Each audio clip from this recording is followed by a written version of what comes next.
Hi guys. कल आपको पिछले वीडियो से बताए गए थे अम्ल, क्षार और लवण की परिभाषा बता दी गई थी और अम्लों के यानी डिफरेंट टाइप ऑफ जो डिफिनीशन थे ये सभी आपको बताए गए थे। आज के इस नई वीडियोस में एक नई topic physical and chemical properties of acid, अम्ल और क्षारों की यानी कि परस्पर पहले हम लोग अम्लों का पढ़ेंगे कि अम्लों के भौतिक गुण कौन कौन से होते हैं। तो इसमें आइए जानते हैं। पहला इसमें यानी कि जो इसकी प्रॉपर्टीज होती है, इस अकॉर्डिंग टू डिफिनीशन देखा जाए तो ऑल एसिड और सावर इंटेक्ट, जितने भी एसिड होते हैं ये सावर इंटेक्ट होते हैं, स्वाद में खट्टे होते हैं। दूसरी प्रॉपर्टीज को देखा जाए तो ये ब्लू लिटमस पेपर को रेड कर देते हैं। तीसरी प्रॉपर्टीज अगर देखी जाए तो जितने भी एसिड होते हैं सभी कोर्सिव नेचर के होते हैं, मतलब ये स्किन पर, कागज़ पर या यानी कि फर्श पे गिरने के पश्चात उसे खराब कर देते हैं, स्किन पे गिरने पर इसे जला देते हैं। ठीक है, ये कोर्सिव नेचर के होते हैं। ठीक है, इसके पश्चात ये देखा जाए तो जितने भी आपके एसिड हैं ये सभी एसिड कुछ तो यानी कि आपके फ्रूट से मिलते हैं जो नेचुरल एसिड होते हैं, और कुछ जो मिनरल एसिड होते हैं उसको आर्टिफिशियल तरीके से आप बना सकते हैं। जिसमें आपको बताया गया था कि कुछ ऐसे एसिड थे जैसे हाइड्रोक्लोरिक एसिड है, सल्फ्यूरिक एसिड है, नाइट्रिक एसिड है, यानी कि जितने भी एसिड रहे दिस एसिड आल्सो यानी कि गेट फ्रॉम द मिनरल्स। ये एसिड किससे प्राप्त किए गए थे? मिनरल एसिड से लिए गए थे।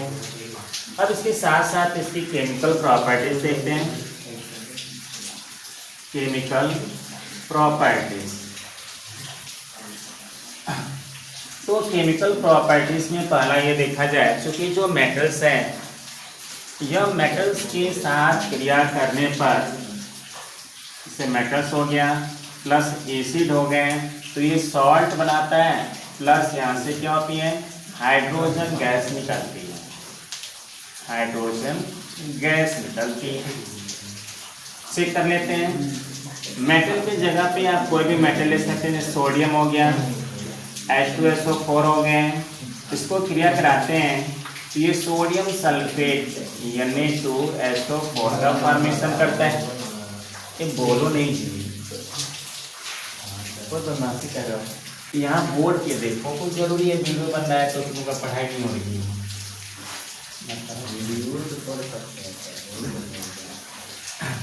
इसमें रिवीजन चला है तो थोड़ा बोर्ड पे देखो, ऐसे नहीं कि मतलब तो अपने में हल्ला करके रह जाए। ये कह रहे थे कि जो सोडियम है ये सोडियम यानी कि सल्फ्यूरिक एसिड से क्रिया करने पर सोडियम सल्फेट बनाता है और यहाँ से हाइड्रोजन गैस रिप्लेस हो जाती है।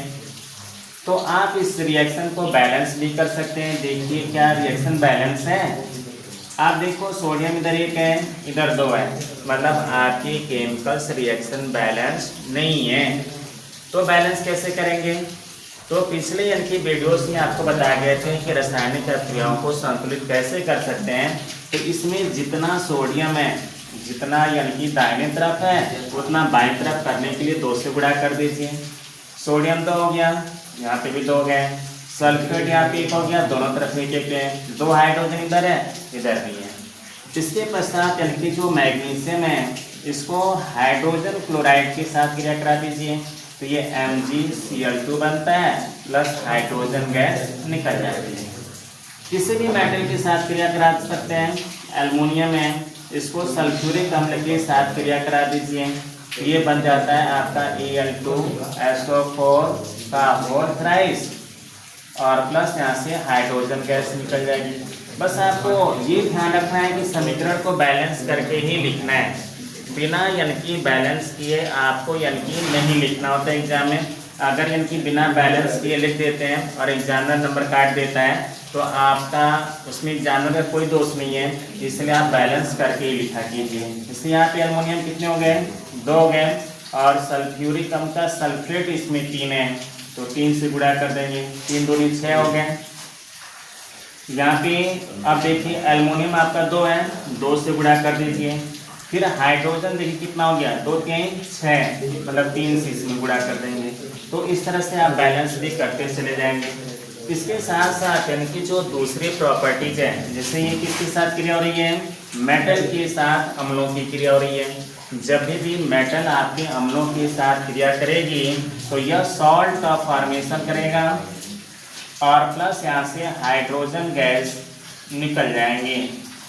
कुछ ऐसे यानी कि आपके एलिमेंट्स होते हैं जो काफ़ी सक्रिय होते हैं, जैसे यानी कि पोटेशियम हो गया, सोडियम हो गया, मैग्नीशियम हो गया, ये सभी धातुएं आसानी से क्या कर लेते हैं, ये हाइड्रोजन गैस को रिप्लेस कर लेते हैं डाइल्यूट अम्ल के साथ। परंतु वहीं पे यानी कि जो जिंक है, जिंक को अगर यानी कि नाइट्रिक अम्ल से क्रिया कराते हैं तो ये जिंक नाइट्रेट बनता है, ZnNO3 का होल ट्वाइस बनता है और हाइड्रोजन गैस यहाँ से रिप्लेस हो जाती है।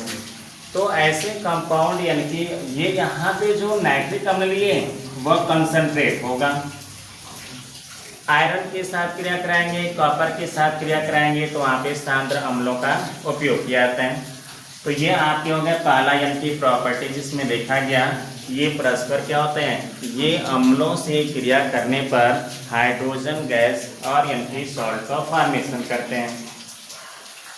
इसके पश्चात यानी कि दूसरी प्रॉपर्टीज देखी जाए, प्रॉपर्टीज है केमिकल प्रॉपर्टीज में, तो ये देखा जाएगा तो इसमें पता चलेगा कि जितने भी मेटेलिक ऑक्साइड हैं, ठीक है, जैसे आपका मेटल ऑक्साइड को आप परस्पर यानी कि अम्ल के साथ क्रिया कराते हैं, एसिड, तो अभी ये सॉल्ट का फॉर्मेशन करता है, ठीक है।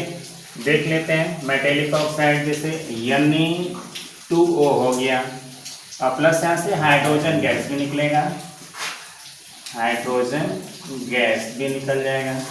तो इसको यानी कि आप HCl के साथ क्रिया करा दीजिए, तो ये बन जाएगा आपका क्या, सोडियम क्लोरीन के साथ आ जाएगा, मतलब सोडियम क्लोराइड और प्लस आपका H2O, सॉरी ये हाइड्रोजन गैस ना निकल के वाटर निकलेगा, ठीक है।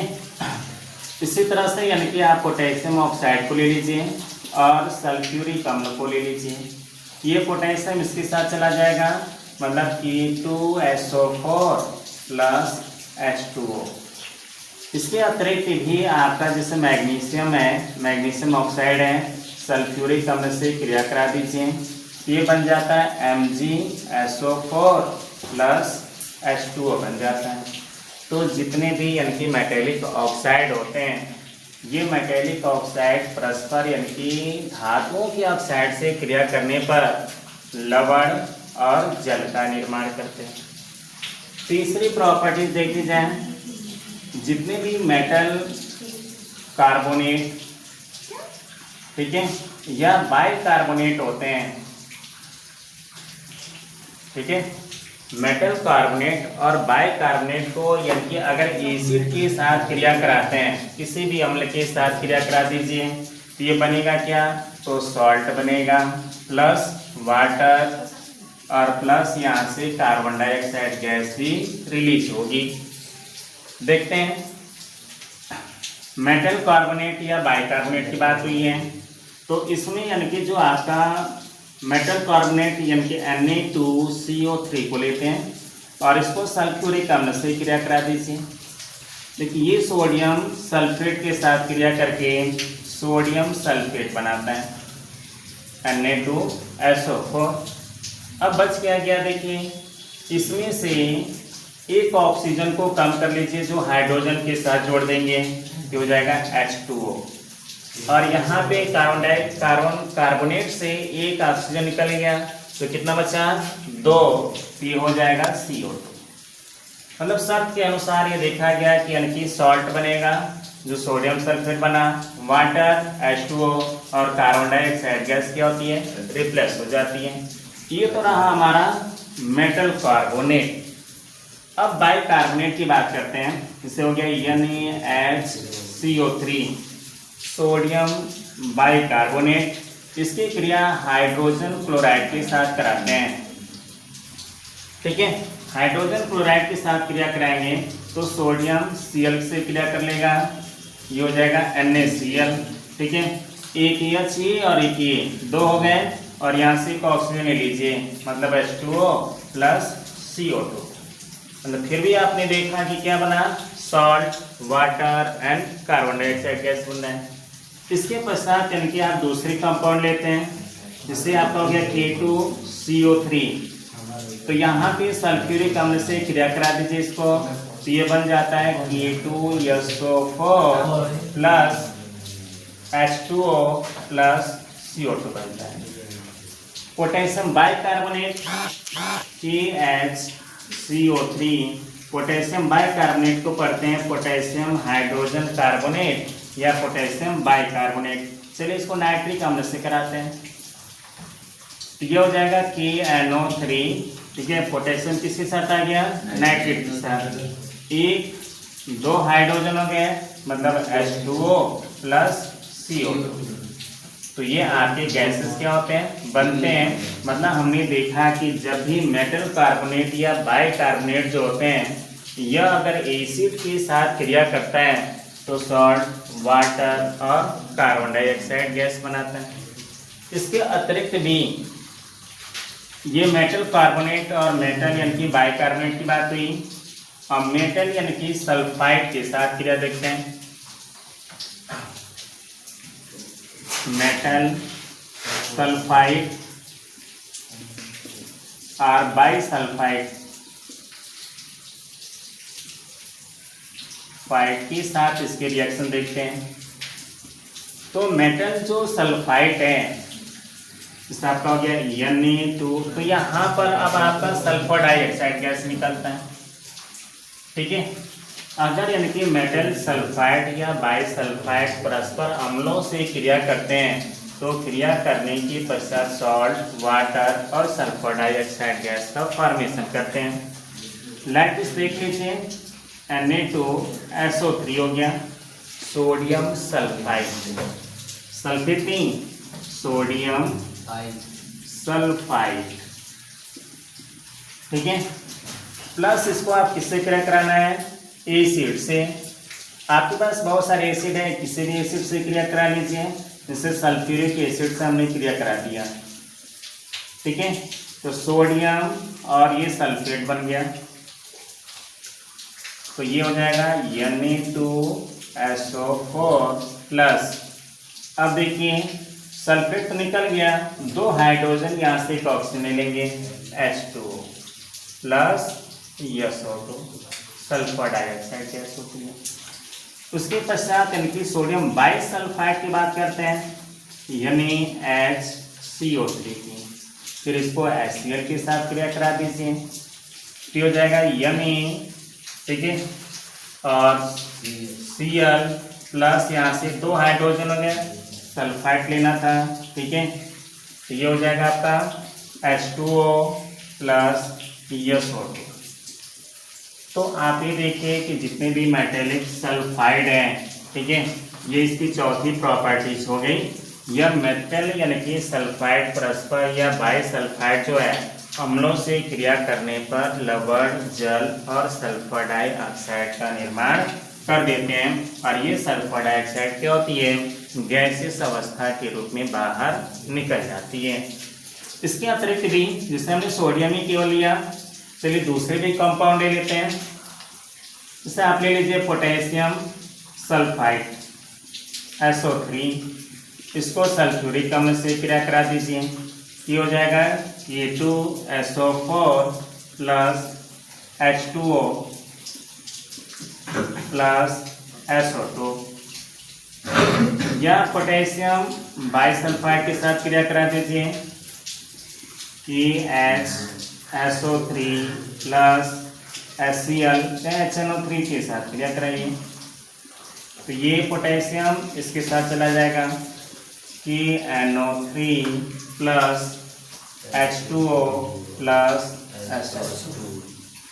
मतलब प्रत्येक केस में आपने देखा जो मेटल्स होते हैं, ठीक है, ये मेटल्स चाहे सल्फाइड हो बाइसल्फाइड हो, ये परस्पर आपस में क्रिया करने पर सॉल्ट, वाटर और सल्फर डाइऑक्साइड का निर्माण करते हैं। अब इसमें से कुछ क्वेश्चंस देखे जाए। अगर यानी कि मतलब ये तो मेटेलिक आपके प्रॉपर्टीज हुए, केमिकल प्रॉपर्टीज हैं, इसके अतिरिक्त भी प्रॉपर्टीज होते हैं। जैसे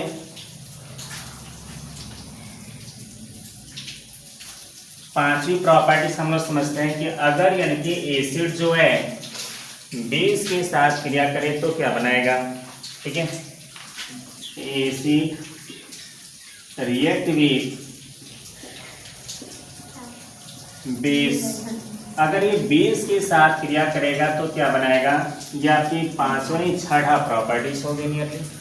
ठीक है, जब भी अम्ल जो होते हैं ये क्षार के साथ यदि क्रिया करते हैं तो सॉल्ट और वाटर का फॉर्मेशन करते हैं। ठीक है, मतलब acid plus base are equal to salt plus water का फॉर्मेशन करेंगे। ठीक है, अब इसी के आधार पे हम लोग यानी कि विभिन्न प्रकार के आपके पास जो एसिड हैं उनका उपयोग करेंगे, जो बेस है उनका उपयोग करेंगे। जैसे एसिड में आप ले लीजिए HCl और बेस में ले लीजिए NaOH। ये परस्पर क्रिया करने के पश्चात क्या बना लेंगे, NaCl plus H2। This reaction is known as neutralization reaction. मतलब यहाँ पे पिछले टर्म में भी बताया गया था कि न्यूट्रलाइजेशन रिएक्शन क्या होता है कि when acid react with the base that form salt and water. ठीक है, मतलब अम्ल जो है क्षार के साथ क्रिया करने पर किसका निर्माण करता है, लवण और जल का निर्माण करता है। इसके अतिरिक्त और भी देख लेते हैं। जैसे पोटेशियम हाइड्रोक्साइड है, इसको ये कहा गया है कि मतलब जो HCl की जगह पे H2SO4 ले लीजिए और इसके साथ यानी कि आप कैल्शियम हाइड्रोक्साइड के साथ इसकी क्रिया करा दीजिए तो कैल्शियम सल्फेट बना लेगा CaSO4 प्लस H2O। इसको बैलेंस कर लेंगे क्योंकि यहाँ पे 2 हाइड्रोजन है तो ये 4 हो गए, तो 2 से गुणा कर देंगे। उसी तरह से यानी कि पोटेशियम, ये जो यानी कि नाइट्रिक एसिड है HNO3 है, इसको KOH के साथ क्रिया करा दीजिए तो ये बन जाएगा आपका KNO3 प्लस H2O। इसके अतिरिक्त अमोनियम हाइड्रोक्साइड NH4OH, ये आपका बेस हो गया, इसको अमोनियम हाइड्रोक्साइड कहते हैं। ये आपसे रिएक्शन पूछा जाता है। इसको यानी कि HCl के साथ क्रिया करा दीजिए तो ये अमोनियम HCl के साथ क्रिया कर लेगा, अमोनियम क्लोराइड हो गया। ठीक है, प्लस यहाँ से H2O निकल गया। इसी तरह से अमोनियम हाइड्रोक्साइड की ही क्रिया, ठीक है, अगर सल्फ्यूरिक अम्ल के साथ कराते हैं तो ये डाई अमोनियम सल्फेट बनता है। मतलब NH4 का whole twice into SO4 plus H2, diammonium sulphate. ठीक है, ऐसे बहुत से यानी कि मतलब प्रॉपर्टीज होते हैं जो यानी कि एसिड देता है। इसमें यानी कि क्वेश्चन से यानी कि आप याद रखिए कि कभी भी जो कॉर्ड होता है, कॉर्ड, इसे यानी कि मेटल के बर्तन में नहीं रखते। ठीक है, अगर आपको इसका आंसर यानी कि पता है तो आप कमेंट करके जरूर बताएं। दूसरी चीज़ यानी कि जो कॉपर के बने हुए जो बर्तन हैं, ठीक है, जैसे आपका तांबा का लोटा हो गया या कोई भी पात्र हो गया, तो अगर वो कॉपर का बना हुआ है तो कॉपर का बने हुए यानी कि जो आपके आर्टिकल्स होते हैं उनको साफ करने के लिए लेमन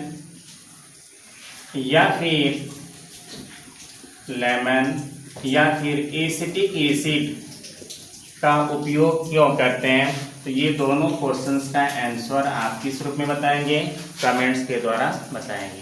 जय हिंद। यदि वीडियो पसंद आता है तो लाइक और शेयर जरूर करें।